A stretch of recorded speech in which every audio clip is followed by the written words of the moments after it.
Hey Comic Fam, so Jack and I are back, and I showed this book in one of my Thursday episodes. I found it kind of humorous.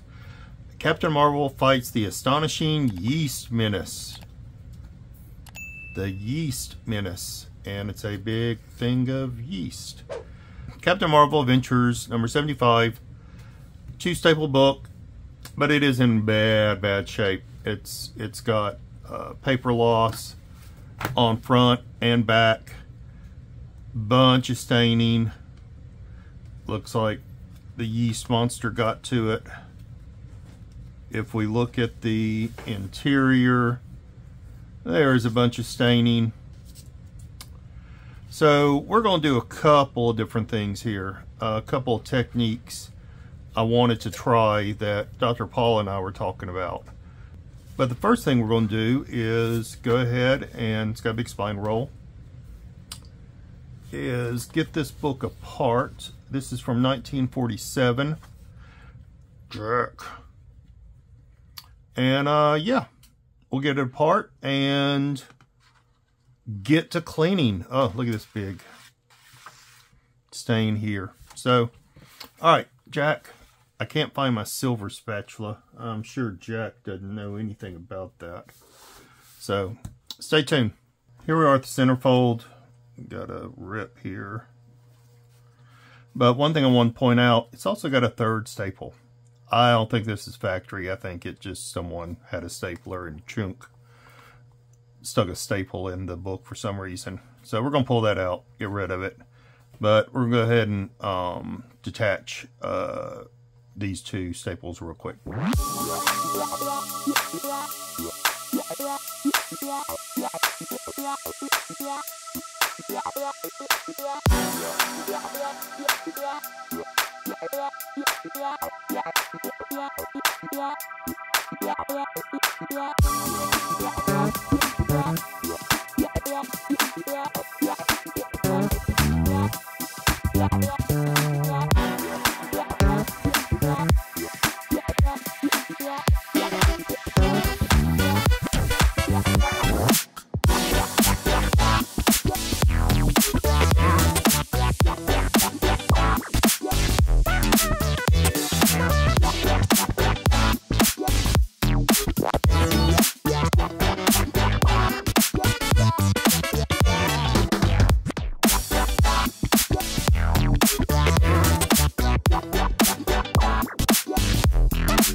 Hey Comic Fam, alright, here is our cover to the Captain Marvel book, and man, this cover has been through a lot. Not just with its past, but with me also. So I'd been talking to Dr. Paul. I told him about this book, and he said, have you ever tried just to MacuClean using the HOP method? The idea is, you know, peroxide bleaches a comic. It really isn't a stain remover. You know, you could do that with just distilled water. And using just straight distilled water is never a good idea because it leaches the calcium. So using like a calcium hydroxide solution on our paper, then doing the hop method with MacuClean added to the solution and see what happened. Well, that was a freaking shit show, just to be honest with you. All I had was this spray bottle handy. I didn't have a mister, and when I tried spraying it, I don't know, the paper would crease up. It never would get even with me. Maybe using tabloid, maybe if I'd use, since I have the cover flat, maybe if I'd use 2 letter size, may have turned out better. I don't know, but it was a shit show. I tried even laying it out and using like Polytext on top to see if I could get more of an even dispersion of the liquid across to stop the creasing. That didn't work. Tried just putting the cover, wetting the cover first, and then laying it directly onto the copy paper, and that caused the copy paper to crease, and then that caused what looked like printer creases in my cover, which then did end up leaving some ink loss along those edges. So then I had to put the cover into a bath again so I could remove those creasing from the cover. So then took it out of the bath, and it was a nightmare. That's all I can say. It was a nightmare. That whole thing went horribly wrong. Maybe if I'd use a misting bottle, I don't know, maybe just use letter size sheets. Either way, I did press the book. I didn't see any noticeable changes with just the MacuClean solution and paper. I'm over this. I'll be honest with you. All right.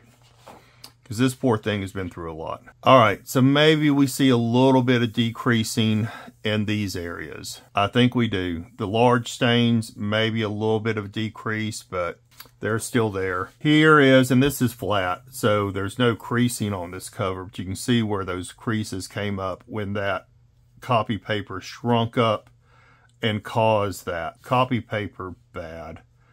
Again, maybe a little bit decreasing in the severity of the stain, but overall the stain's still there.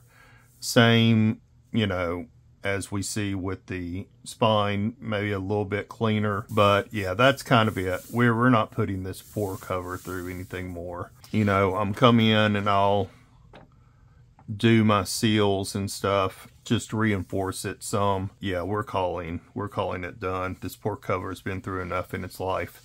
And yeah, it doesn't need to go through anymore. Let's look at the interiors. I did make a comment on our Facebook group. Someone asking about humidification, when I did humidification, and I said only before the last final press. Not entirely true. I forgot about this scenario. This book has a severe spine crease. So to fix this spine crease, we are going to need to put this book flat. We are going to put this book into our humidity chamber and humidify it. Do a press. We're not trying to get it completely flat, just flatter, so that way we can reform the spine. Once it's flatter, we will reassemble the book, humidify it again, and then we should be able to form that spine. Finally done with this book, and I feel sorry for it. This book went through a lot in its life, and we put it through a lot during this whole process. So looks good though, for what it is. You can see where I had the marks from my ill-fated attempt at trying to do a hop method with surfactant and trying to wet down a whole piece of tabloid paper. Still have stains. Of course, we still have all the rips and everything with it, but hey, they're nice and smooth now. Still have all these stains. I mean, it has cleaned up quite a bit, but everything's nice and tight. We may have reduced the stainage on the inside, but hey, you know, it's readable, it can be enjoyed. Poor book, been through a lot, but you know, it's had a little bit of love. We learned a little something.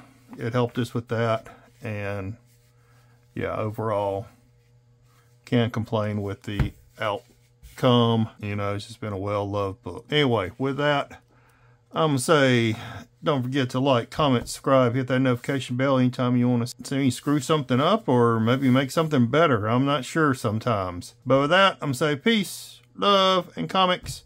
Bye.